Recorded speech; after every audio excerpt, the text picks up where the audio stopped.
XLookup is a powerful formula that allows you to look up any value in a list. In this video, we'll walk through how to utilize this formula and the basic arguments it requires.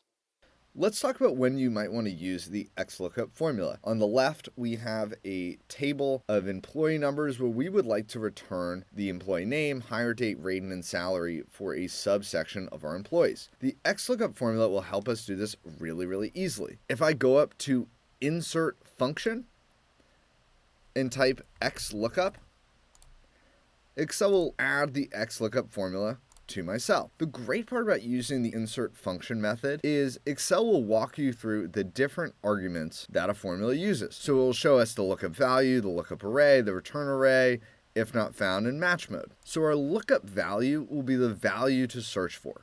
So in our example, we want the employee number because that's the value we want to search for in our lookup array. Our lookup array is the array or range to search, which will be the employee number in our lookup table. I'll use F4 to lock that in place so it doesn't move when we drag it down. And then our return array will be the array or range to search. So that will be our employee name, which is what we're trying to return. I'll use F4 to lock that in place. And then if not found is what we want to return if no match is found. So instead of showing an error, what we want to return is quotation missing information.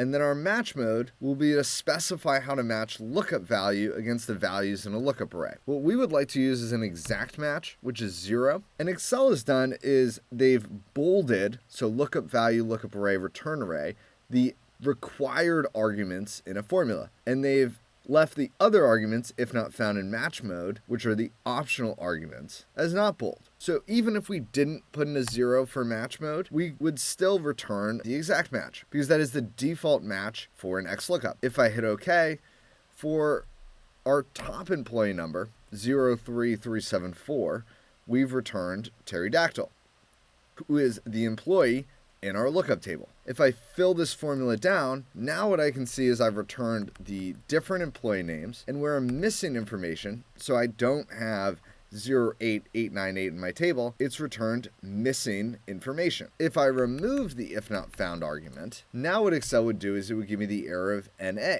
and would show me there's an error because this formula cannot find this employee number. I find it helpful to have an if not found, and I will actually just use double quotation marks to leave that cell blank. I'll copy that through the rest of my formula, and now what I want to do is drag this formula to the right. If I highlight it and drag it to the right, you can see I didn't set this formula up with the right combination of absolute and relative references. My lookup value is now pterodactyl, where I'd prefer to leave that as my employee number. And my return array is still in the employee name, where I want it to shift over to the hire date. What I need to do is go into my formula and use F4 to lock my lookup value in column B, and then F4 to make my return array flexible on its columns, so it can move one column to the right when I drag it over.